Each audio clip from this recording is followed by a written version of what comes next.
ये जाति जनगणना जो करा रहे ना, ये असली जाति जनगणना नहीं कराएंगे, कभी नहीं कराएंगे। क्योंकि जिस दिन इन्होंने जाति जनगणना, असली जाति जनगणना कर लिया, उस दिन इनकी राजनीति समाप्त हो जाएगी, खत्म हो जाएगी। ये नहीं कर सकते हैं। उल्टा चोर कोतवाल को डंडे। इसको बेमतलबी जनगणना बना रहे हैं, इसका कोई इस्तेमाल नहीं हो सकता। राहुल गांधी के विषय में आप लोग परेशान मत होइए। सूप बोले तो बोले, चलनी भी बोल रही है जिसमें 72 छे।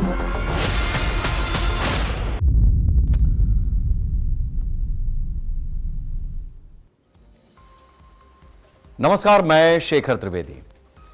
देश में जातीय जनगणना शुरू होने से पहले ही फॉर्म के एक कॉलम पर सियासी संग्राम छिड़ गया है।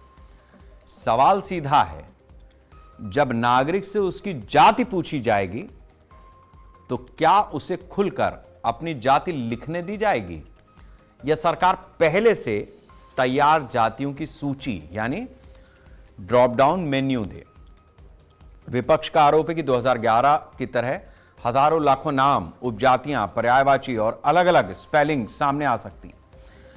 कांग्रेस ने खास तौर पर सरकार के 2021 के सुप्रीम कोर्ट में दिए हलफनामे का हवाला दिया, जिसमें पूर्व निर्धारित जाति सूची और ड्रॉप डाउन को अधिक भरोसेमंद डेटा के लिए बेहतर तरीका बताया गया था। वहीं सरकार की दलील भी कम महत्वपूर्ण नहीं है। ओबीसी की एक ही सूची पूरे देश में लागू नहीं होती। राष्ट्रीय स्तर पर ओबीसी की अपनी लिस्ट है, तो वहीं राज्यों की अपनी ओबीसी सूची है। इसलिए सवाल यह है कि अगर कोई जाति किसी राज्य की सूची में ओबीसी है लेकिन सेंट्रल लिस्ट में नहीं है, या फिर इसका उल्टा होता है, तो राष्ट्रीय फॉर्म में आखिर किस सूची को ड्रॉप डाउन बनाया जाए। बड़ा सवाल यह है कि क्या ड्रॉप डाउन समाधान है या नई उलझन है। क्या खुला कॉलम सामाजिक विविधता को दर्ज करेगा या आंकड़ों को बिखेर देगा। इसको लेकर के राजनीतिक दल अपनी अपनी तरह से अपनी बातें रख रहे हैं। सरकार पर तमाम तरीके के आरोप हैं, सरकार की तरफ से अपने तर्क हैं। ये किस तरीके का तर्क वितर्क चल रहा है, इसी बात को आज हम समझेंगे और क्या बेहतर है इस देश के लिए अपनी वार्ता में खोजने की कोशिश करेंगे। लेकिन उससे पहले वो बयान जो आज इस चर्चा को आधार दे रहे हैं। ये जाति जनगणना जो करा रहे ना, ये असली जाति जनगणना नहीं कराएंगे, कभी नहीं कराएंगे। क्योंकि जिस दिन इन्होंने जाति जनगणना, असली जाति जनगणना कर लिया, उस दिन इनकी राजनीति समाप्त हो जाएगी, खत्म हो जाएगी। ये नहीं कर सकते हैं। जाति जनगणना के दो तरीके हैं। गृह मंत्रालय के अधिकारियों को जानकारी है कि नहीं पता नहीं, क्योंकि ये एजुकेशन मिनिस्ट्री की ओर से ये एफिडेविट फाइल किया गया था और इस एफिडेविट में कहा गया है कि अगर जाति गणना कराना है तो पहले से ही एक सूची तैयार करनी होगी।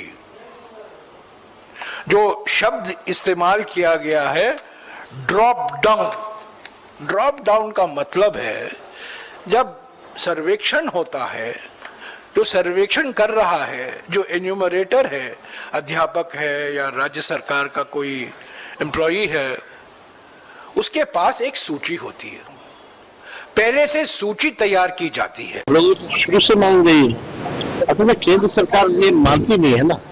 यहाँ भी बिहार में जो हम लोगों ने जातीय जनगणना कराया, जो आरक्षण की सीमाएं जो बढ़ाई, उसको खत्म कर दिया गया भाजपा के आते ही।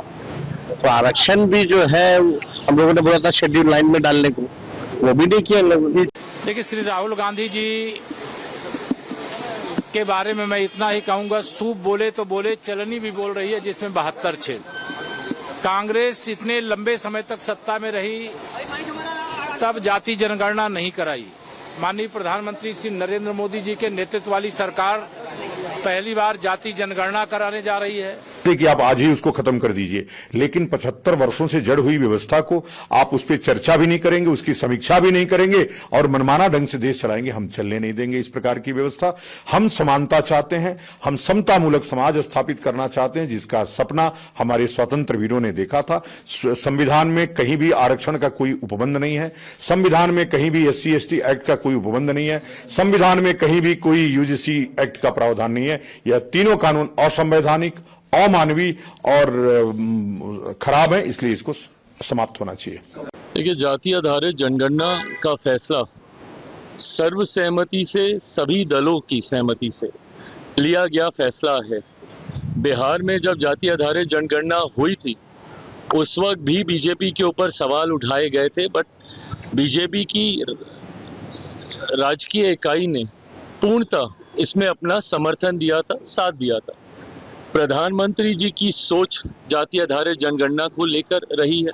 गृह मंत्री जी ने सदन के पटल पर इसके बारे में कमिटमेंट दिया है कि हम लोग करा रहे हैं। और अब जिस तरीके से जनगणना की शुरुआत हुई है, फॉर्म अगर आप देखेंगे उसमें इन तमाम कैटेगरीज को डाला गया है, इनकॉर्पोरेट किया गया है। अब इसको ऐसे नहीं डाला गया, इसको वैसे नहीं डाला गया। अब हर चीज विपक्ष सोचे कि भाई वर्ड टू वर्ड आपके हिसाब से होगा, नहीं होगा।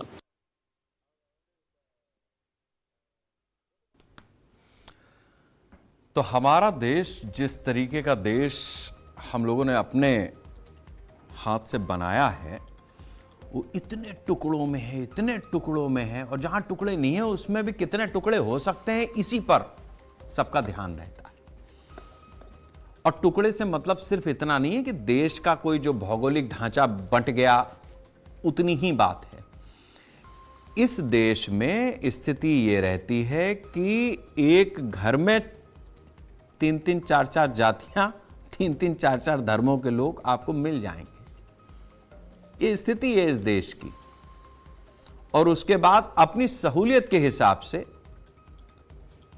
परिवार अपनी तरह से, इधर ये भी है, फिर वो भी है, फिर ऐसा भी है, फिर वैसा भी है। लेकिन बावजूद इसके हिंदू समाज में जिस तरीके का बाइफर्केशन है या जो जातियां हैं, उनको लेकर के अपनी तरह से जातियों के बीच में मतभेद या मनभेद ना भी हो तो भी हमारे देश में राजनीति की दुकानें इन्हीं जातियों से आगे बढ़ती।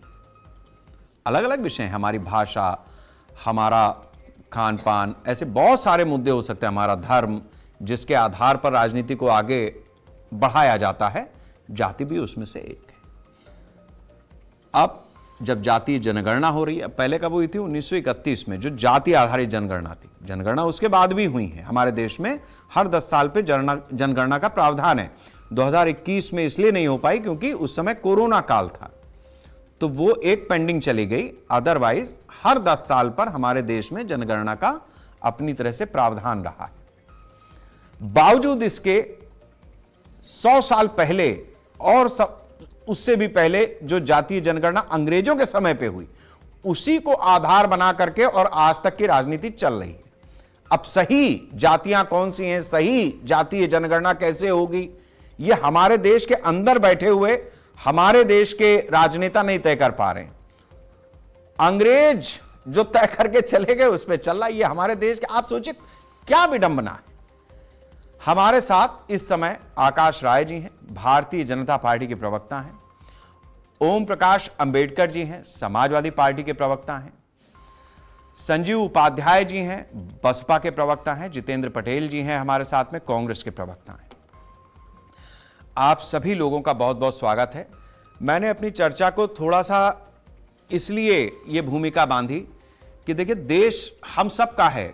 कभी कांग्रेस की होगी सरकार, कभी सपा की होगी, कभी बसपा की होगी, कभी बीजेपी की होगी, लेकिन हम 4-5 लोग ही तय करें। अब इसके लिए बाहर से कोई अंग्रेज आया, उसने 1931 में जातीय जनगणना कराई और उसी को हम लकीर पीटते चले जा रहे हैं, जबकि हर 10 साल पे हम कराते आ रहे हैं। और हमारी व्यवस्था के अनुकूल होनी चाहिए, इस बात की चिंता मान लीजिए आज की तारीख में हम कर रहे हैं, तो सहमति नहीं बन पा रही। कांग्रेस इस देश में क्लेम करती है कि वो सबसे पुरानी पार्टियों में से एक है, तो शुरुआत भी चर्चा की कांग्रेस से ही कर लेते हैं। जितेंद्र जी, आप ही बताइए कि हम 4-5 लोग क्यों सहमति नहीं बना सकते? एक अंग्रेज जो करके चले गए, उन्होंने जो आंकड़ा रखा उसी के आधार पर हम अपना परमुटेशन कॉम्बिनेशन बनाते रहे। आपकी भी लंबे समय तक सरकार रही, आपकी सरकारों में भी जनगणना हुई, लेकिन आंकड़ा, प्रामाणिक जो आंकड़ा है वो रिकॉर्ड में 1931 का ही है। अब आज जब मान लीजिए हम उस जगह पर आकर के खड़े हुए हैं, 2011 में भी आपने कराई, लेकिन उसमें पता चला कि मतलब 4-5 कितनी 46 लाख या 4 लाख, कुछ ऐसा एक आंकड़ा निकल करके आ गया था। तो क्या दिक्कत क्या है अभी? देखिए, जब आज हम राजनीतिक दल में देखते हैं, खासकर जब बीजेपी को देखते हैं, तो वो आजकल लोगों को लगता है कि बड़ा हिंदुत्व की राजनीति कर रही है, बड़ा धर्म की राजनीति कर रही है, बड़ा किसी के मुसलमानों की नफरत के खिलाफ की राजनीति कर रही है, यादवों की नफरत के खिलाफ राजनीति कर रही है। लेकिन असल में वो हार्डकोर कास्ट पॉलिटिक्स करते हैं। वो जब राष्ट्रपति भी घोषित करते हैं तो वो बता देते हैं किस प्रचार खूब करते हैं। क्या इससे पहले कोई राष्ट्रपति नहीं बना था दलितों में? तो लेकिन वो इस तरीके से उसका प्रचार करते हैं कास्ट का, कि वो वर्ग के लोग, उस जाति के लोग उसके जुड़ जाएं, उसके संगठन में जुड़ जाएं, उसको जो वोट दें, उसको सत्ता में लाएं। और इसका सीधा सा मतलब ये है कि जब हर आदमी वोटर तय करता है सरकार बनेगी और उसकी एक संख्या है, तो क्यों ना वो संख्या सामने आए। और संख्या सवाल नहीं है, ये तो एक प्राथमिक मुद्दा है संख्या का। आप जब तय करते हैं कि हमको ईडब्ल्यूएस कितना % देना है, तो आप एक संख्या निकाल लेते हैं उसमें से। आप ये एससी का जो जब संविधान बना उस समय एससी को आबादी दी गई उसी समय, तो आप तय कर लेते हैं कि नहीं इतना % है। लेकिन ऐसा क्या है कि जब आपने ओबीसी को ये मान लिया कि हम जो है सामाजिक आर्थिक रूप से ये पिछड़ा वर्ग है, तो उसको आरक्षण देने में या उसकी गिनती करके उसकी समस्याओं को पहचानने में, उसका हल देने में आपको क्या तकलीफ आती है? सरकार से ठीक है जितेंद्र जी, आपने अपनी पॉइंट रखा है। आपने जो मेरा सवाल था उससे थोड़ा सा आगे पीछे होते हुए अपनी राजनीति भी, बीजेपी को आपने शुरुआत में कटघरे में खड़ा कर दिया, बहुत अच्छा किया। अभी मेरा सवाल वहीं पे टिका हुआ है भैया कि समस्या क्या है? ये जो जाति जनगणना हो रही है, इसमें कांग्रेस किस पॉइंट को हाईलाइट कर रही है? क्या होना चाहिए, क्या नहीं होना चाहिए कांग्रेस से? मेरा बस इतना ही जानना है। कांग्रेस ये कह रही है सिंपली, जो ओबीसी वर्ग और राहुल गांधी कई 2-3 सालों से जो आंदोलन कर रहे थे कि ओबीसी का कॉलम जोड़ा जाए। पहले जिस तरीके से वर्षों से एससी वर्ग, एसटी वर्ग का कॉलम जोड़ा गया जनगणना फॉर्म में ओबीसी का कॉलम जोड़ा जाए, पहली चीज। दूसरा, इन्होंने क्या किया है कि ओपन एक लिस्ट दे दीजिए कि आप अपनी जाति बताइए और उसको सूचीबद्ध कर दीजिए जाति के जनगणना। उन्होंने एक जो केंद्र और राज्य में जो ओबीसी की जो जातियां जो लिस्टेड हैं, उसका जैसे बिहार में हमने किया, तेलंगाना में किया, तो हम जातिगत जनगणना हुई तो वहां एक सूची दी गई जो गणना करने वाले जा रहे थे लोगों के बीच में। लेकिन इसमें कोई सूची नहीं दी जाएगी, उसका कोई जिक्र नहीं है। 2011 में ठीक है हम अब ठीक है, हम चर्चा आगे बढ़ा लेते हैं, वरना एक ही जगह पे हम टिके रह जाएंगे। हम धीरे धीरे चर्चा को आगे बढ़ाते हैं। हमारे साथ में ओम प्रकाश अंबेडकर जी हैं, समाजवादी पार्टी के प्रवक्ता हैं। अंबेडकर साहब, आप बताएं कि समाजवादी पार्टी का क्या पॉइंट है? जो जनगणना हो रही है, इसमें समाजवादी पार्टी किस तरीके की चीजें चाहती है या क्या सरकार से अपेक्षा रखती है?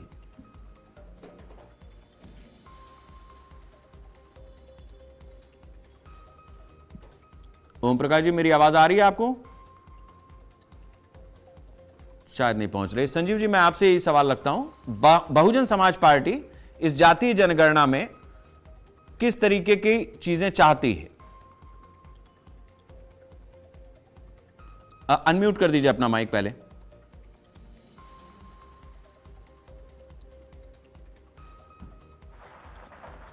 ये तो करिएगा कि थोड़ा सा नाम हमारा उस पे संजीव लिखा है, राजीव नाम है। अरे माफी चाहते हैं भाई, पहले आप नाम सही कर दें। उसको संशोधन करा दीजिएगा। कोई नहीं, वो तो होता है, कोई दिक्कत नहीं।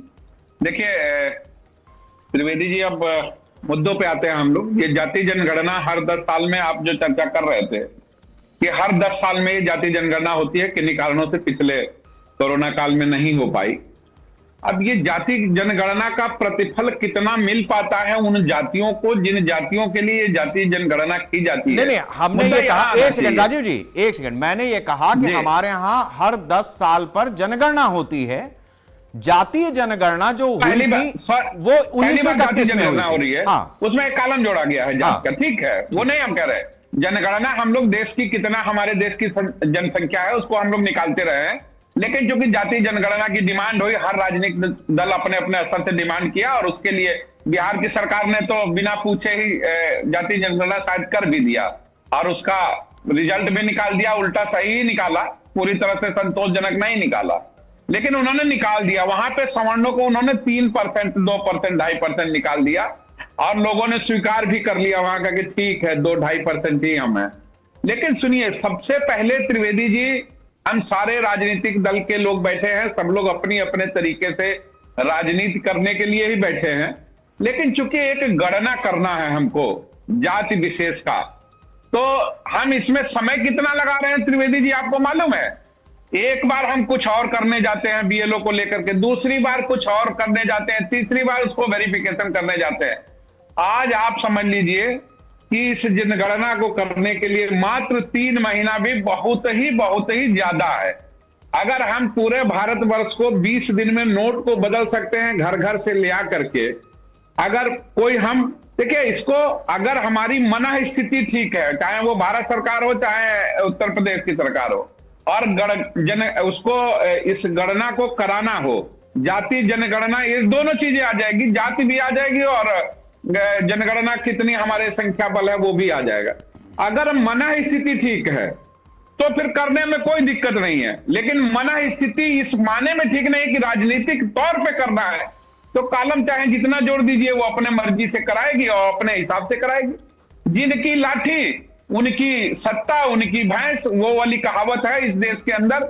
जैसे जैसे राजनीतिक दल रहते हैं, जिनकी सत्ता रहती है वो जनगणना कराते हैं, वो मतगणना कराते हैं। आप खुद सोचिए, ये तो जनगणना की बात कर रहे हैं या जाति गणना की बात कर रहे हैं? हम लोग ये भी तो देखते हैं कि निर्वाचन आयोग अपने हिसाब से वोटों को काट देता है और 0 नंबर पे 3 लाख वोट कर देता है, मकान नंबर 0 पे, और उसकी परिभाषा देते हैं भारत के निर्वाचन आयुक्त। क्या उनको ये नहीं मालूम है कि एक आधार कार्ड बना दिया गया और इनको लिंक कर दिया जाए तो पूरे भारत की जनसंख्या जो 18 साल से ऊपर होंगे अपने अपने मकानों में दर्ज हो जाएंगे, और वो मकान संबंधित विद्यालय या जो भी उनके वोटर है उस एरिया में दर्ज हो जाएंगे, ऑटोमेटिकली हो जाएंगे। लेकिन चूंकि राजनीति करनी है और राजनीति अपने तरीके से करना है, इसलिए उसको जो है इतना आसान न समझिए। मुद्दे हम उठाते रहेंगे राजनीतिक तौर पे। हम बहुजन समाज पार्टी के हैं तो हम अपने तरीके से मुद्दे उठाएंगे, कांग्रेस के भाई हैं, हमारे समाजवादी पार्टी के हैं, भारतीय जनता पार्टी के भाई तो सत्ता में ही हैं, वो जिस तरह से चाहेंगे उस तरह से करेंगे, करना उन्हीं को है। लेकिन इस पे अगर भारत सरकार की दृढ़ इच्छा हो तो तीसरे महीने में पूरी तरह से जाति जनगणना। शेखर जी, आपके गांव में 1000 की आबादी है, 300 यादव हैं, 200 दलित हैं, 300 ब्राह्मण हैं, 300 ठाकुर हैं, 100 और कोई जाति हो गई। इनका एक पोर्टल खोल दीजिए और उस स्कूल के प्राइमरी विद्यालय के हेडमास्टर से लेके और आया तक को लगा दीजिए कि 3 दिन के अंदर गणना करके अक्षरशः बच्चों के सहित आप लिख करके उस विद्यालय को दे दीजिए। विद्यालय खंड विकास अधिकारी को, खंड विकास अधिकारी बेसिक शिक्षा अधिकारी को, और बेसिक शिक्षा अधिकारी डीएम साहब को दिया, डीएम साहब ने पोर्टल में किया, 10 दिन के अंदर ये जाति जनगणना हो जाएगी। इतना समय थोड़ी लगना है। ठीक है, लेकिन जाति जनगणना ये कॉलम जो है, जो राहुल गांधी जी कह रहे हैं कि कॉलम जोड़ दीजिए, कॉलम जोड़ देगी, कल को दबाव बनाएंगे, कल को भारतीय जनता पार्टी कॉलम जोड़ देगी। लेकिन उस कॉलम जोड़ने से जो राहुल गांधी जी चाह रहे हैं वो हो पाएगा, ये संभव नहीं है, क्योंकि ये वही संभव है जो भारतीय जनता पार्टी चाहेगी। अच्छा, ड्रॉप की जो बातें आ रही थी, जिस तरह से गुजरात में जो मोदी जी की बिरादरी है वो ओबीसी में आती है, हमारे यूपी में नहीं आती है, तो इस तरह के प्रबंध क्यों हुए? ये तो सदियों पुराने हो गए ना, 10 साल 20 साल 30 साल 40 साल के। क्यों ना इसको संशोधन किया जाए कि गुजरात में अगर मोदी जी को जरूरत है रिजर्वेशन को, तो यूपी में भी कर दो यार, क्या फर्क पड़ता है? चलिए ठीक है राजीव जी, मेरे ख्याल से अगर हाँ, आपने अपने पॉइंट रख दिए हैं, हम धीरे धीरे आगे बढ़ते हैं। आपके 2 पॉइंट महत्वपूर्ण हैं। एक तो यह है कि भाई आधार से लिंक वाली जो बात आपने कही, लेकिन और दूसरा आपने बताया कि किस तरीके से इसमें समय कम से कम लगा करके, और एक तरीका भी आपने बताया। अच्छी बात है कि इस तरीके की चीजें हमारे राजनेताओं को रहती हैं, लेकिन एक फर्क है भाई, आप चारों लोगों की सहमति इस पे बन सकती है। हम जब अपने गांव जाते, मैं पत्रकार हूं, तो हम जब गांव जाते तो हम ये नहीं टटोलते कि हमारे गांव में कितने यादव हैं, कितने ये हैं, कितने वो हैं। मैं बात पूरी करने दीजिए, फिर मैं आगे बढ़ता हूं। हम ये देखते हैं कि हमारे गांव में व्यवस्थाएं जो सरकारी तंत्र से आ रही हैं, चाहे राज्य की हो चाहे केंद्र की हो, वो पहुंच रही नहीं पहुंच रही। हमारा गांव पहले से बेहतर हुआ या नहीं हुआ, हमें क्या फर्क पड़ता है कि हमारे पड़ोस में जो व्यक्ति रह रहा है, इसमें उसका क्या कंट्रीब्यूशन है कि उसने किस जाति में या धर्म में जन्म लिया। आप समझिए, हम इसको वो आप नहीं ले जाएंगे अगले राउंड में। 1 सेकेंड और चाहेंगे आपसे, अगले राउंड में इसका जवाब आप अगले राउंड में बचा के रखिए प्लीज। ओम प्रकाश जी अपना वेट कर रहे हैं अभी। ओम प्रकाश जी, मेरी आवाज आपको मिल रही है?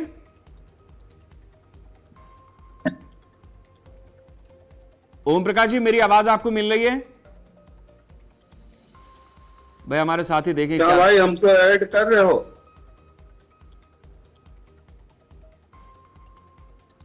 नहीं, मेरे ख्याल से कुछ तकनीकी दिक्कत है। आकाश जी, अभी 2 पार्टियों का तो हमें रुख मिल गया है, हमें लग रहा है कुछ तकनीकी आज समस्या आ गई जिसकी वजह से ऐसी दिक्कत हो रही है। जो अभी पार्टियां चाह रही हैं और जो सरकार कर रही है, या जो बीजेपी की अपनी तबीयत है, वो इतना विवाद इसमें क्यों हो रहा है? मतलब ये जनगणना हो रही है, जातियां हमारे देश में निकल करके आ जाएं, ये ठीक बात है, निकाल ही लीजिए, तो इसमें दिक्कत क्या आ रही है? इनकी बात क्यों नहीं आपको अच्छी लग रही है? शेखर जी, मुझे लगता है कि ये लोग अपने ही जाल में फंस जाते हैं। सबसे ज्यादा इन लोगों ने पहले मुखर होकर आवाज उठाई कि भारतीय जनता पार्टी के लोग जनगणना नहीं करा रहे हैं, तो फिर दोबारा इन्होंने कहा कि जनगणना कराएंगे तो जातिगत जनगणना नहीं कराएंगे। हमने कहा चलो हम वो भी कर देते हैं। उसके बाद फिर इन्हीं लोगों ने तो सेलिब्रेट किया, राहुल गांधी और इनकी पार्टी के लोगों ने कहा तो कि राहुल गांधी के सामने सरकार झुक गई और ये जातिगत जनगणना राहुल गांधी जी की जीत है, यही लोग कह रहे थे। और आज जब हो रहा है तो फिर उसमें भी कमियां निकालने में लगे हैं। तो इनको सिर्फ कमियां दिखती हैं। जब ये लोग सत्ता में थे 2011 में, तो ये जो बात कह रहे हैं कि एक नोटिफिकेशन लाया जाए, तो वो पॉसिबल नहीं है, क्योंकि बहुत सारी उसमें ऐसी समस्याएं हैं कि कुछ जातियां जो बिहार में ओबीसी में है, वही जातियां किसी और प्रदेश में सामान्य वर्ग में है। कुछ जगहों पे जैसे आप देख लीजिए कि जाट समुदाय को उत्तर प्रदेश और राजस्थान में ओबीसी वर्ग में आता है, हरियाणा में सामान्य वर्ग में आता है। आप हिंदुओं में एक जुल्हा जाति होती थी शेखर जी, पंजाब में जब ये जाति जाके वहां पे बस गई तो वहां पे ये रविदासी और रामदासी हो गए। और जब इन्होंने धर्म परिवर्तन करके इस्लाम कबूल कर लिया या मुसलमान हो गए, तो वहां ये अपने आप को अंसारी कहने लगे। तो बहुत सारी विसंगतियां हैं इस प्रकार की। इतना बड़ा देश है, इतनी विविधताएं हैं, तो अगर हम सबको चाहें कि पूरे राष्ट्र को एक ढर्रे पे लेके चले, तो ये संभव नहीं है। इस प्रकार की नोटिफिकेशन या इस प्रकार की कोई भी सूचीबद्ध करने के लिए अगर हम राज्यों को ले तो वहां पे पॉसिबल है, लेकिन राष्ट्रीय स्तर पे ये पॉसिबल नहीं है। इसलिए कांग्रेस पार्टी की जो ये मांग है, ये सरासर बोगस है और सिर्फ प्रोपागेंडा खड़ा करने के लिए है। जो विपक्ष की या इस देश के एक बड़े तबके की मांग थी कि जातिगत आधार पर जनगणना होनी चाहिए, उस बात को इस देश की सरकार ने, इस देश के प्रधानमंत्री जी ने ध्यान में रखा, इस बात को माना और हमने जातिगत जनगणना करवाई। अभी कांग्रेस पार्टी के हमारे साथी कह रहे थे कि भारतीय जनता पार्टी जब राजनीति करती है तो ये डिवाइड एंड रूल की बात करते हैं, ये ओबीसी और SC/ST को बांटने का काम करते हैं। ये जब भी राष्ट्रपति बनाते हैं तो उनकी भी जाति बता देते हैं। क्या इसके पहले कभी दलित राष्ट्रपति नहीं हुआ? तो हमारे कांग्रेस के जो प्रवक्ता हैं जितेंद्र भाई साहब, इनको पता होना चाहिए कि एक बार पहले भी दलित समुदाय से एक व्यक्ति राष्ट्रपति बने थे, और वो जब बने थे तब भी एनडीए और भारतीय जनता पार्टी के सहयोग समर्थन से बने थे। इसलिए इस प्रकार की बात आप लोग मत किया करिए। आप लोगों को जब अवसर मिला तो हमारे देश के संवैधानिक पद भी जातियों के आगे बौने हो जाते हैं। हम क्या सिखा रहे हैं? मतलब आप समझिए इस बात को। मैं ठीक है, आप सभी लोग सम्मानित पार्टियों से हैं, अच्छी बात है, लेकिन आप फिर भी हमारा जो दर्द है, मैं चूंकि एक पत्रकार का दर्द क्या होगा, हम आप सबकी बातें सुन ही रहे हैं, देश की जनता भी सुन रही है, लेकिन हमारे यहाँ देश के राष्ट्रपति, उपराष्ट्रपति, प्रधानमंत्री, मुख्यमंत्री, अरे बड़ी मेहनत से आप सब लोग वहां तक पहुंचते हैं। राजनीति सबसे कठिन काम है, सबसे कठिन काम मैं इसको मानता हूं। लेकिन उसको केवल बीजेपी की बात नहीं, मैं आपको दोष नहीं दे रहा हूं। वो दोष तो कांग्रेस का भी है, वो दोष तो बसपा का भी है, सपा का भी है, सबका है। 30 सेकंड में लूंगा। जो आपने बात कहा कि राष्ट्रपति हो या बड़े बड़े पदों पे तो इनकी जाति बतानी पड़ती है कि ये दलित हैं या ओबीसी हैं। समस्या तब होती है ना जब इस पद पे कोई सामान्य वर्ग का व्यक्ति बैठता है और उसको जातिगत खांचे में खींच के ये बताया जाता है कि ये ब्राह्मणवाद है या ये मनुवाद है, तब समस्या होती है। अरे मैं इसीलिए कह रहा हो जाती है। मैं इसीलिए कह रहा हूं कि भाई हम किस कुल में, किस घर में पैदा हुए, इसमें मेरा क्या योगदान है, या आप सब में से भी किसी का क्या योगदान है? एक सामान्य एक प्राकृतिक प्रक्रिया है, उसी के अधीन पैदा हो रहे हैं ना। ठीक है, अभी हमारे साथ में ओम सुधा जी भी हैं, जुड़े हैं, SC/ST मोर्चा के अध्यक्ष हैं। ओम सुधा जी, मैं आपसे समझना चाहूंगा कि वैसे हमारे देश में अभी पॉलिटिकल पार्टीज अपनी अपनी बात रख चुकी हैं। 2011 में भी जो जनगणना हमारी हुई, उस समय यूपीए की सरकार थी, आप ध्यान से सुनिएगा जितेंद्र जी।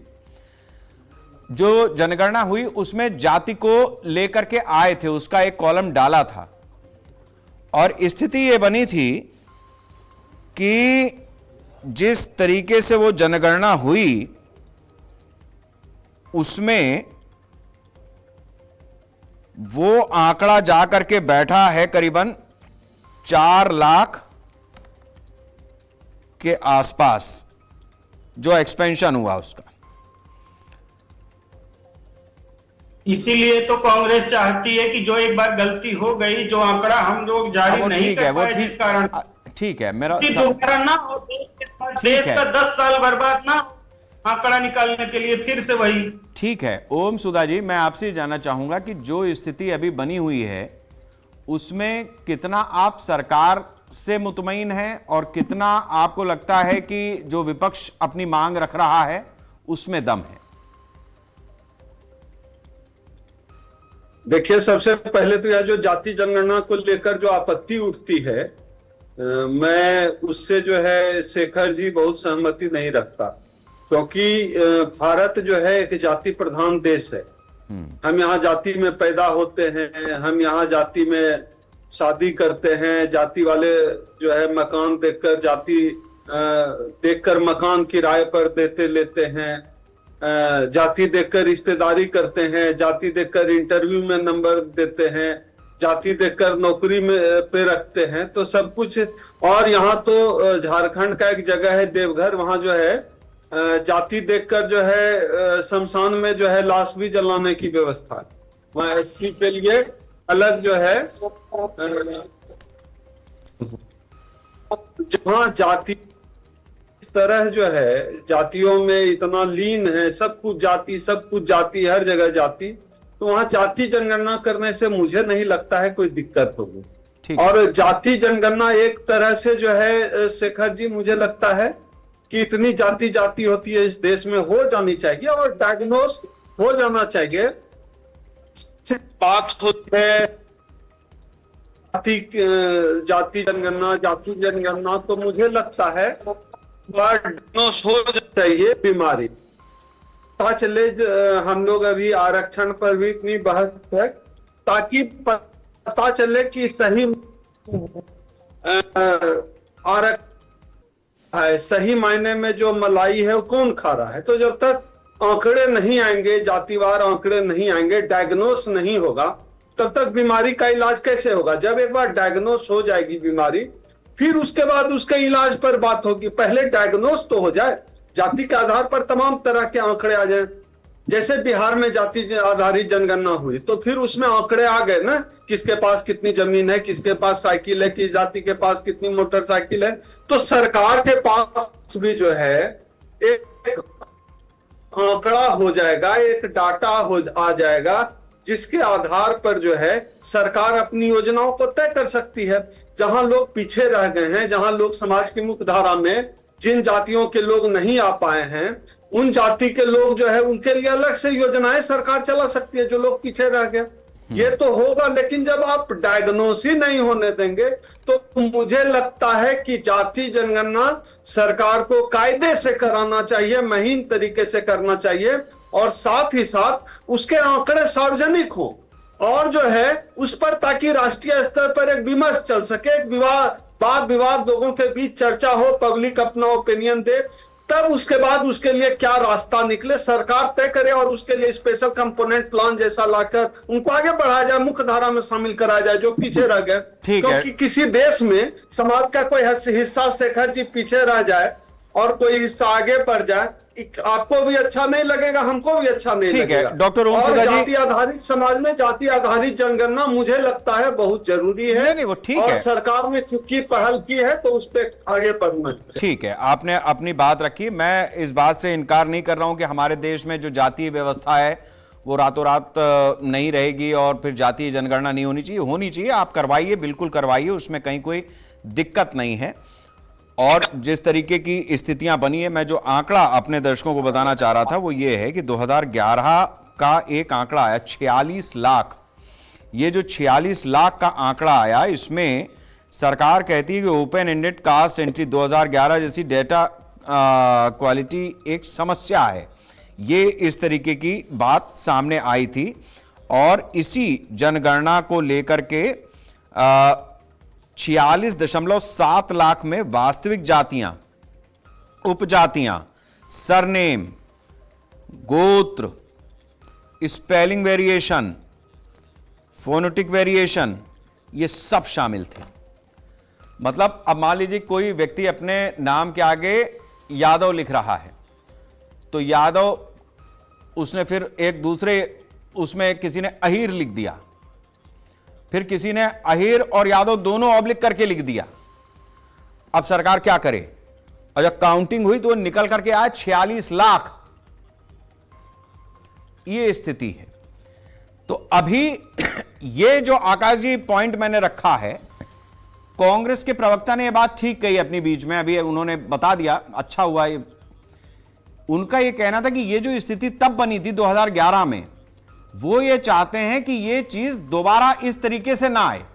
आपने जो पॉइंट रखा वो जाट वाला, वो ठीक है, हरियाणा में जाट सामान्य है, यूपी में और राजस्थान में आरक्षित। आ रहा हूं जितेंद्र जी, आप रुक जाइए एक मिनट, मेरा सवाल आकाश जी से। लेकिन जो पॉइंट मैंने रखा कि जैसे यादव हैं, अब मान लीजिए ओबीसी में आ रहे हैं, वो उत्तर प्रदेश में ओबीसी में आ रहे हैं, अब उसमें किसी ने यादव लिखा, किसी ने लिखा अहीर, किसी ने ऑब्लिक करके दोनों लिख दिया। अजय कैलकुलेशन हुई तो वो मिसगाइड हो रहा है कि भाई सरकार के पास 46 लाख का आंकड़ा है, इसका क्या करेंगे?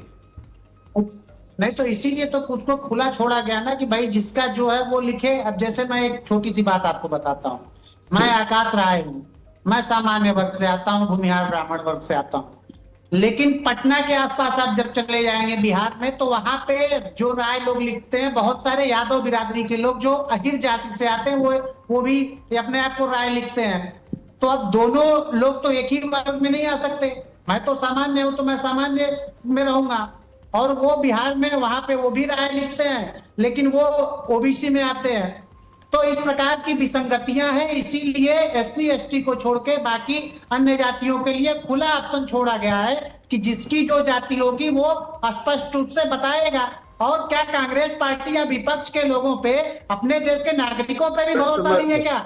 ये तो जो नागरिक अपनी जाति बताएगा उसी को मानने के लिए सरकार कह रही है, और यही काम पहले भी कांग्रेस पार्टी के जमाने में भी हुआ था। ठीक है, चीज फिर हो रहा है। ठीक है, आपने अपना पॉइंट रख दिया। ठीक है जितेंद्र जी, अब आप अपनी बात रखें। हम ये कह रहे हैं कि जब आप समझ रहे हैं कि ये दिक्कत होने वाली है, तो आप इतना ऊर्जा, इतना समय, बसपा के प्रवक्ता जी ने बताया कि भाई हमारा बहुत ऊर्जा, पैसा इसमें खर्चा हो जा रहा है, खर्चा हो रहा है, तो आप वो कर क्यों रहे हैं? उससे क्या रिजल्ट आप ढूंढ रहे हैं? करा क्यों रहे हैं? क्या ओबीसी को इतना बेवकूफ है एक वर्ग जो वो समझ नहीं पाएगा कि आप उसको गुमराह करने की कोशिश कर रहे हैं? असल में इनके पीछे, इनके साथ ये खराब नीयत है, पिछड़े दलितों के साथ जो इनकी खराब नीयत है उनका शोषण करने का, वो उजागर होता है। एक सेकंड, एक नहीं, एक सेकंड आकाश जी, आपस में एक मिनट, आकाश जी ऐसे प्लीज एक मिनट रुक जाइए। जितेंद्र जी एक सेकंड, आकाश जी, जितेंद्र जी आप ये मैं नहीं, जितेंद्र जी, पटेल साहब, अरे पटेल साहब सवाल सुनिए, आप बात समझिए। मैं ये कह रहा हूं आपसे कि जो पॉइंट आप रख रहे हैं, आप मुझे या हमारे दर्शकों को उदाहरण देके बता सकते हैं कि जो पॉइंट आप रख रहे हैं और जो बीजेपी कह रही है उससे कैसी गफलत पैदा होगी? मैंने रखा है ना उदाहरण, आप एक उदाहरण देके बता, उन्होंने भी बताया, आप उदाहरण देके जरा समझाएं इसको।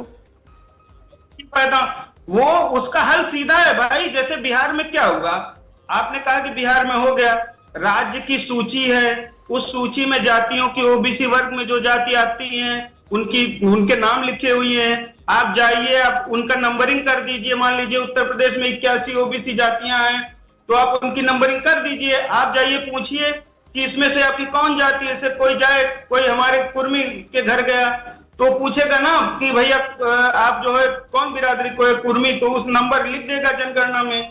आप इसको आसान बनाने के अलावा के बजाय आप उसको खुला छोड़ दे रहे हैं कि जाइए, कोई चौधरी लिखे, एक कुर्मी बिरादरी का आदमी चौधरी लिखे, एक पटेल लिखे, एक वर्मा लिखे, तो आप उसको 3 जातियों में बांट दीजिए। उसकी संख्या समाज के सामने, जब वो राजनीतिक रूप से किसी क्षेत्र में दावेदारी करे तो उसकी संख्या ही न जाहिर होने दीजिए।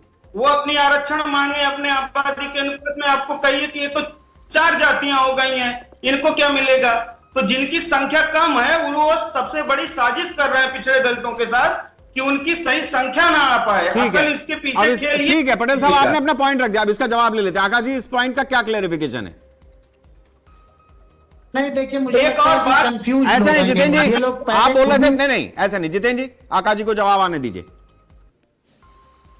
नहीं, मुझे लगता है कि कंफ्यूज लोग हैं। ये तो प्रोसेस होगा ही कि लोग जाएंगे तो पूछेंगे किस जाति के हो, तो उस जाति को बताया जाएगा। हमने तो ऐसा नहीं कहा ना कि नहीं, हमने मान लिया कि नहीं। अब सुन लीजिए जितेंद्र भाई, सुन लीजिए, अब सुन लीजिए थोड़ा सा। अरे भाई थोड़ा ऐसे ये गलत है। देखिए आपका पॉइंट मैंने उदाहरण साथ रखवाया, आपको भी समय है। जितेंद्र भाई थोड़ा पेशेंस रखा करिए। अब जैसे मान लीजिए ओबीसी, हमने कहा कि धोबी जाति है, अब हमने कहा कि हम उसको ओबीसी वर्ग में रख देते हैं। लेकिन जहां उत्तर प्रदेश में या उत्तर प्रदेश जैसे बहुत सारे राज्य होंगे जहां पे वो एससी वर्ग में आती है, तो ये उनके साथ अन्याय होगा कि नहीं होगा उत्तर प्रदेश के लोगों के साथ? तो जनगणना करवाना ये केंद्रीय गृह मंत्रालय का काम है और उससे जुड़ी हुई संस्थाओं का काम है। जो जितेंद्र जी कह रहे हैं, इस प्रकार की लिस्टिंग राज्य निश्चित तौर पे बना सकते हैं, लेकिन अलग अलग राज्य में हम ये जातियों को लेकर और राष्ट्र के स्तर पर ऐसा आंकड़ा तैयार कर दें, ये संभव नहीं है। इस बात को समझना होगा। और ये बात कांग्रेस पार्टी के शेखर जी, कांग्रेस पार्टी के बड़े नेता ये बात समझते हैं। ठीक है और जितेंद्र जी, मैं राजू जी के पास जा रहा हूं। ठीक है भैया, हो एक सेकंड, ऐसा नहीं। राजू जी, मैं आपसे दोनों चीजों को आपने समझा, दोनों पक्षों की दलीलें आई हैं। अभी बीएसपी इस चीज को कैसे देख रही है? मतलब यहां से आप कैसे आगे बढ़ेंगे? आपने कांग्रेस की भी बात समझी और बीजेपी के भी तर्क आ रहे हैं। देखिए, बीएसपी का तो स्पष्ट मत है कि जिस मुद्दे को लेकर चले हैं, अगर जाति जनगणना कराने जा रहे हैं तो सही जाति जनगणना आ जाए। जातियों का विच्छेदन है। पटेल जी कह रहे थे कि कोई पटेल लिखता है, कोई कुर्मी लिखता है, कोई कुछ और टाइटल लिखता है, कोई उमराव लिखता है, कोई व्यास लिखता है, लेकिन ये तो एक टाइटल हो गया। जैसे आकाश जी कह रहे थे कि राय जो है यूपी ईस्टर्न यूपी में राय जो है भूमिहार लिखता है, ठीक बात है। और वही वेस्टर्न बिहार में राय टाइटल मैक्सिमम यादव जैसे दरोगा प्रसाद यादव, चंद्रिका प्रसाद यादव जो चीफ मिनिस्टर थे उनके लड़के लिखते हैं, तो वो यादव बिरादरी से ओबीसी में आते हैं। तो ये कॉलम तो स्पष्ट कॉलम है कि एक तो टाइटल और एक हो गया जाति। तो जब दोनों चीजें लिखी जाएगी एक जगह पे तो उसमें कोई बहुत बड़ी चीज नहीं है जिसपे इतनी हम लोग बहस कर रहे हैं। बहस का मुद्दा यहां नहीं है। बहस का मुद्दा तो ये है कि इस चीजों को लिया करके आपने शेखर जी एक चीज बहुत अच्छी कही कि हम कहां पचड़े में पड़े हैं और कहां हम जाति गिन रहे हैं। हमारे डॉक्टर ओम जी बैठे हुए हैं, थोड़ी सी उनकी बातों से लीक से हटके मैं बात करूंगा। उन्होंने ठीक कहा कि जाति जनगणना हो जाना चाहिए, पता चल जाना चाहिए कि किन जातियों का कितनी संख्या है। लेकिन भाई साहब उस जाति जनगणना के पता चलने के बाद भारत सरकार और उत्तर प्रदेश सरकार की नौकरियों के अलावा आप उसमें प्रतिफल क्या चाहते हैं? आपको प्रतिफल उसमें कुछ नहीं मिलेगा। अगर बिहार में जाति जनगणना हो गया, मान लेते हैं कि यादव बिरादरी के 10% 12% निकले और भूमिहार बिरादरी के 3% निकले, लेकिन क्या उनके बीच से कुछ काट करके इधर से उधर नहीं किया जा सकता है? आपको 80%, 70%, 50% मिलेंगे, रिजर्वेशन मिल जाएगा। भारत सरकार की नौकरियों में 1% रिजर्वेशन है। त्रिवेदी जी, हम लोग उपाध्याय कोई लिखता है, कोई त्रिवेदी लिखता है, कोई दुबे लिखता है, कोई चौबे लिखता है। हम टाइटल लिखेंगे चौबे, दुबे, त्रिवेदी, लेकिन हम एक जगह ब्राह्मण आकर के लिख देंगे कि ब्राह्मण है, भूमिहार ब्राह्मण है, कैसली ब्राह्मण है, मैथिली ब्राह्मण है। ब्राह्मण में ब्राह्मण जनरल जाति में आ गए हमको रिजर्वेशन से कमी हो गई, हमको रिजर्वेशन वैसे भी नहीं मिलता है। लेकिन ओम सुधा जी एक चीज हमको स्पष्ट करिए कि आपको रिजर्वेशन हमने पूरी दे दी, आप रिजर्वेशन कहां लेंगे? आप संस्थाओं में उन्हीं संस्था में रिजर्वेशन की डिमांड कर सकते हैं जो भारत सरकार की संस्था है। आप रामविलास पासवान जी से क्यों नहीं कहते हैं कि हमको मजबूत बनाने के लिए रामविलास पासवान जी 11 बार सांसद, 7 बार मंत्री, 1 बार विधायक बने, लेकिन वहीं पासवानों की स्थिति, उनका लड़का भी बन गया, वही पासवानों की स्थिति। इसीलिए तो हम लोग कह रहे हैं कि आप वो डिमांड करिए जिससे आपको फायदा मिले।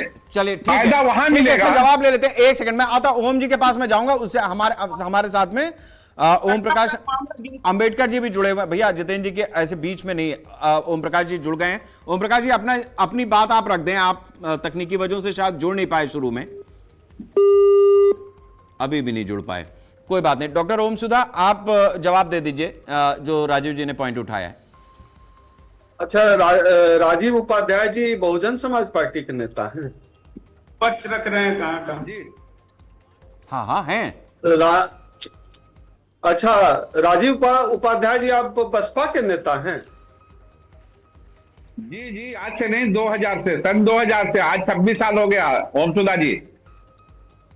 प्रभु आपको बसपा के नेता नहीं, बसपा का हम प्रणाम करते हैं कि आप जैसे नेताओं को उन्होंने रखा हुआ है और आप टीवी डिबेट में भी बैठते हैं। जो सवाल आप रामविलास पासवान जी को लेकर कर रहे हैं वही सवाल आदरणीय, अभी पूरी बात सुनिए, जो सवाल आपने आदरणीय माननीय रामविलास पासवान जी के लिए उठाया वही सवाल हमारे समाज की लीजेंड लीडर मायावती जी के लिए भी कोई उठा सकता है। आप पता नहीं, आप कम से कम बसपा नेता हटा करके इस तरह के डिबेट में ब्राह्मण नेता लिखा करिए। दूसरी बात, आपने कहा कि जो है ब्राह्मणों को आरक्षण नहीं मिलता। भाई साहब 10% ईडब्ल्यूएस आरक्षण किसको मिलता है? किसको मिलता है बताइए? बड़ा विद्वान आदमी आप 2010 से हैं, तो ऐसा गलत फैक्ट मत रखा करिए। तीसरी बात, आपने कहा कि जो है चिराग पासवान या मायावती जी हो या चिराग पासवान जी हो या और कोई दूसरे जो दलित नेता हैं वो लगातार जो है सत्ता में बैठे, वो हमारे कहने का मतलब अभी पूरी बात सुनिए, पूरी बात सुनिए, हमारे कहने का मतलब क्या था? पूरी बात सुनिए भाई साहब, पूरी बात सुनिए। आप ब्राह्मण नेता बन के यहाँ बैठे हुए हैं, पूरी बात सुनिए। चाहे बहन जी मायावती जी हो, चाहे आदरणीय रामविलास पासवान जी हो, आप समझिए ये लोग जो है कोई वहां पितरी सत्ता जोगने के लिए नहीं गए हुए हैं और दूसरे का कोई ब्राह्मण का हक नहीं मार रहे हैं। सीधा सा हमारा कंसेप्ट है जो मानवर कांसीराम साहब का कंसेप्ट था। अरे पूरा सुनने बीच में बोलने की बीमारी है क्या? अरे रुक जाइए राजीव जी, एक बार बात पूरी हो जाने दीजिए। राजीव जी, मानवर कांसीराम साहब ने कहा था जिसकी जितनी आबादी है उसकी उतनी भागीदारी हो, और आबादी के हिसाब से जिन जातियों की भागीदारी होनी चाहिए उसी के तहत हमारी लीजेंड लीडर मायावती जी हो, बहन जी हो, या चाहे रामविलास पासवान, चिराग पासवान जी हो, वो हम अपने हिस्से में हैं। हम आपके कोटे में, आपका जो ब्राह्मण कोटा है 10%, हम उसमें नहीं घुसने जा रहे हैं भैया। हमारी आबादी इस देश में 20 से 22% है। इस देश में दलितों की आबादी। हम अपने पैजामे में हैं, हम आपके चादर में पैर घुसाने नहीं जा रहे हैं। और जो आज जो बात हो रही है, हमारे देश के सबसे विद्वान संपादकों में एक शेखर जी के साथ मैं पहले भी डिबेट में बैठा हूं, काफी विद्वतापूर्ण तरीके से उन्होंने बात को रखी और हम लोगों को मौका भी दे रहे हैं। शेखर जी ने जो बात कही कि जाति जनगणना को जो एस्पेक्ट है, उस पर हम लोग चर्चा करें, और खास तौर पे ओबीसी जातियों को लेकर है। तो जाति जनगणना इसलिए हम लोग चाहते हैं, इस देश में अगर ओबीसी की आबादी 69% है, तो फिर उसको 27% ही आरक्षण क्यों? मान्यवर कांसीराम साहब को लगता है, आप राजीव उपाध्याय जी लगता है आपने मान्यवर कांसीराम साहब का नाम नहीं सुना है। चलिए, तो आप एक बार बसपा ठीक है डॉक्टर साहब, आपने ठीक है, आपने अपना पॉइंट रख दिया। मेरे पास अभी मेरे को सूचना मिल रही है, ओम प्रकाश जी शायद फिर जुड़ रहे हैं एक बार। बहुत प्रयास करा, आज सपा ने तो बड़ी परीक्षा करा ली। राजभर, ओम प्रकाश जी मेरी आवाज आपको मिल रही है? जी जी सर। आप बड़ी देर से आए लेकिन दुरुस्त आ गए। मेरे पास समय कम ही बचा है। आप अपना जो समाजवादी पार्टी का विजन है इस आरक्षण में, या जो सरकार से आप चाहते हैं वो रख दें, ताकि फिर मैं आखिर में पहुंच जाऊं चर्चा के। बहुत कम समय है आपके पास अब। ये जितना भी काम जनगणना से संबंधित भारतीय जनता पार्टी सरकार करा रही है, वो बाबा साहब के संविधान का खुलेआम उल्लंघन है। अच्छा, ये जनगणना संविधान के दायरे में नहीं हो रही है। हमको जनगणना में जातिगत स्थिति देखना है। देश में 90% जो है दलित, बैकवर्ड, माइनॉरिटी, अन्य धर्मों के हैं। जनरल कैटेगरी की संख्या 10% है। 10% लोग सत्ता में बैठे हैं। तो जनगणना जो है वो संविधान की मंशा के अनुरूप नहीं है। जो हमारे राष्ट्रीय अध्यक्ष जी कह रहे हैं, मैं उसका समर्थन करता हूं। माननीय अखिलेश यादव जी के नेतृत्व में जो बातें कही जाएंगी उसी का हम समर्थन करेंगे। अच्छा ठीक है, नहीं आप समर्थन करें, वो ठीक है। एक सेकंड आकाश जी, आ रहा हूं आपके पास, एक सेकंड। ओम प्रकाश जी, जो 2011 बोल रहे हैं जो बोल रहे हैं उनसे जुड़वा दीजिए, उनको भी समझा दें हम। अरे आवाज दे रहे हैं पहले, अभी तो मैं ही शेखर त्रिवेदी ही बोल रहा हूं, आप मेरी आवाज सुन लें। मेरा सवाल अभी पूरा ही नहीं हुआ, आप इतनी देर से जुड़े, मेरे मन में कई सवाल थे आज आपसे पूछने के लिए। नहीं पूछे सर। मैं ये कह रहा हूँ ओम प्रकाश, एक सेकंड भैया, ऐसे ना करो। ओम प्रकाश जी, मैं ये जानना चाह रहा हूँ कि जो 2011 में जनगणना हुई थी, ये सवाल भी मैंने सबसे लिया, उसमें भी जाति का कॉलम था, और जो उसमें चीजें आई, मतलब उससे वो क्यों नहीं चल पाया? आप लोग तो सदन, संसद, सब चीजों पे चर्चा करके बैठे हैं, उसका निचोड़ क्या निकला? मतलब 2011 में तो इनकी सरकार ही नहीं थी, संविधान बहुत तरीके से संविधान का पालन हो रहा था, तभी भी सरकार क्यों नहीं कर पाई उस चीज को? देखिए, उस समय का जो दौर था वो कम से कम इनसे ज्यादा बेहतर था।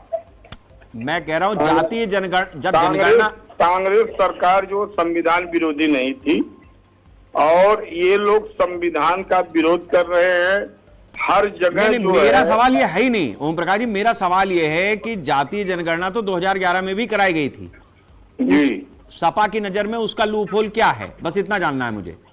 जो 2011 में जातीय जनगणना हुई है, हाँ, उस संबंध में तो हमारे राष्ट्रीय अध्यक्ष जी अपनी बात रखे ही हैं। रह गई बात ये कि इनसे बेहतर थी भारतीय अच्छा ठीक है, जनता नहीं वो आप गठबंधन है भाई, उसमें क्या दिक्कत है? ठीक है, वो तो बेहतर आप कहेंगे, आपका फर्ज है कहना, ठीक है। आकाश जी, कोई पहली बार कांग्रेस उस पर काम कर रही थी, उसको समझ में आया कि इससे एक नई तरीके की दिक्कत पैदा हो सकती है, तो उसने आंकड़े नहीं जारी किए। अब जब ये सरकार राहुल गांधी खुलेआम कह रहे हैं कि हमको जो है तेलंगाना या बिहार मॉडल पे जातियों की सूची जितनी है राज्यों में, उस सूची के हिसाब से जितनी गिनती में वो ओबीसी सूची है, उतनी ही जातियों में लोगों की गिनती करें, और गिनती ना करें उसके अलावा उनकी आर्थिक स्थिति, उनके किस बिरादरी में कितने, अब मैं इस चर्चा के, ठीक है पटेल साहब आपने अपनी बात रखी, मैं इस चर्चा के आखिर में आ रहा हूं अब, और सबसे महत्वपूर्ण सवाल के साथ में आ रहा हूं, आप मेरी बात समझिएगा। राजनीतिक दलों को अपनी अपनी जातियों के हिसाब से चुनाव में वोट मिलता है, सबका साथ सबका विकास या सर्वजन हिताय की बात करते हुए, वो सब चीजें ठीक हैं, है ना, सबका हाथ पकड़ करके सब लोग क्लेम करते हैं सबके साथ में। आप मेरी बात समझिएगा। आकाश जी, ये सवाल मैं अब आपसे लूंगा, मेरे पास ज्यादा समय नहीं बचेगा वरना। दरअसल 2011 में भी जो जनगणना हुई वो सरकार कांग्रेस या यूपीए की आप कह लीजिए, बिल्कुल उसी तरीके से जैसे आज बीजेपी या एनडीए की है, लेकिन जो पूरा अमला है ना वो प्रशासनिक है। जो सुझाव आपके पास आ रहे हैं वो भी वही प्रशासनिक अधिकारी सारे शब्दों का हेरफेर लेकर के और सारी लिपिबद्ध करके वही आ रहे हैं आपके पास। आप लोगों ने एक सेकंड, नहीं पटेल साहब, आकाश जी, क्या उस मंशा पर भी आपकी नजर है? आप मेरी बात समझिए। नहीं मान सकता हूं कि संस्थाएं आजाद थी, अपना काम करती थी। अरे पटेल साहब, आप अपनी सरकार, अरे तो क्यों नहीं आ रही भैया? आज हो गए 12 साल, आप इतने अच्छे थे तो जाना ही नहीं था आपको। अब रुक जाइए, मेरा सवाल आकाश जी से, आप नहीं है ना सत्ता में, आपका पॉइंट विपक्ष का महत्वपूर्ण है, लेकिन अब जवाब सरकार से लेना है, लेने दीजिए। मैं आकाश जी आपसे ये जानना चाह रहा हूं, मैं आखिरी हिस्से में हूं।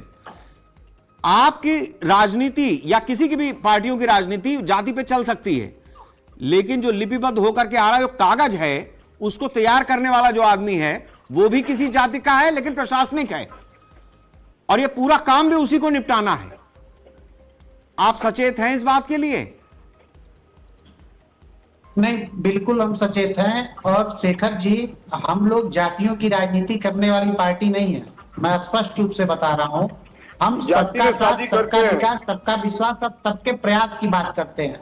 समाजवादी पार्टी के लोग खुलेआम एमवाई की बात करते हैं, ये खुलेआम पीडीए की बात करते हैं, इधर पीडीए का नारा देते हैं।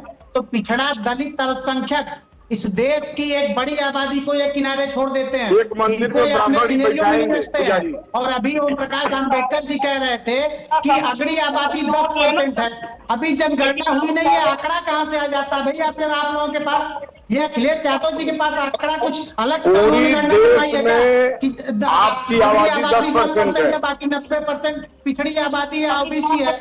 आंकड़े कौन करता है? करिए, हमने 40 पॉइंट पे पूरी जनगणना कराई है, 40 पॉइंट उसके लिए रखे गए हैं और हर एक पॉइंट पारदर्शी तरीके से। चलिए ठीक है, मेरे पास आज समय इतना ही है। ठीक है आकाश जी, मेरे पास आज समय इतना ही था। बहुत बहुत शुक्रिया आपका, ओम प्रकाश जी, जितेंद्र जी, ओम सुधा जी और राजीव जी, आप सभी लोगों का बहुत बहुत शुक्रिया। हमें लगता है कि हमने अपनी वार्ता के जरिए लोगों तक कोशिश की है कि ये जो जिस तरीके का विवाद चल रहा है, इस 1 घंटे की चर्चा में आपके सामने भी आए कि किसके दिमाग में क्या चीज है। चर्चा आमतौर पर टेलीविजन में जो होती है वो ऐसा नहीं कि किसी निष्कर्ष पे पहुंचा देती है, एक माहौल समझ में आता है कि किस पार्टी के दिमाग में क्या चीज चल रही है, क्योंकि जो प्रवक्ता हैं वो अपनी बात कहते हैं। आज भी इस वार्ता में ऐसा ही हुआ है। हमें एक समझ में आया कि बीएसपी हो या सपा हो या कांग्रेस हो, बीजेपी हो, वो किस तरीके से अपनी लाइन लेंथ पॉलिटिकल तय कर रही है। बड़ी चीज ये समझ लीजिएगा कि जो जाति जनगणना होगी उसमें जिस तरीके का क्लेश मचा हुआ है,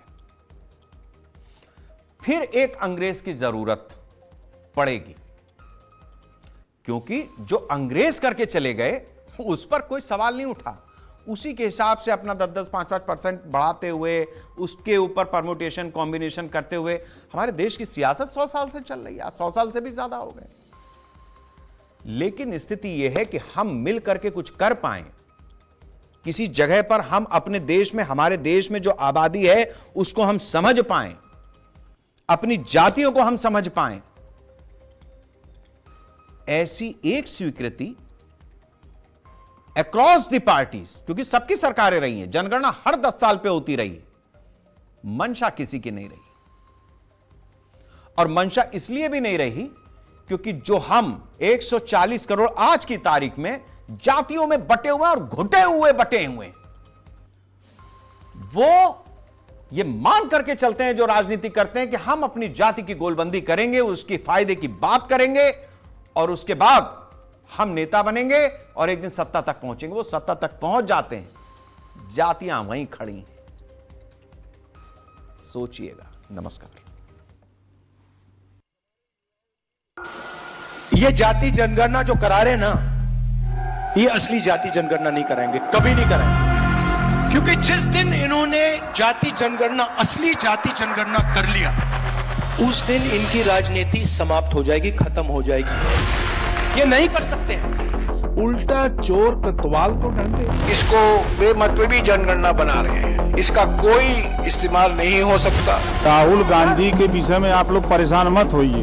सूप बोले तो बोले, चलनी भी बोल रही है जिसमें 72 छेद।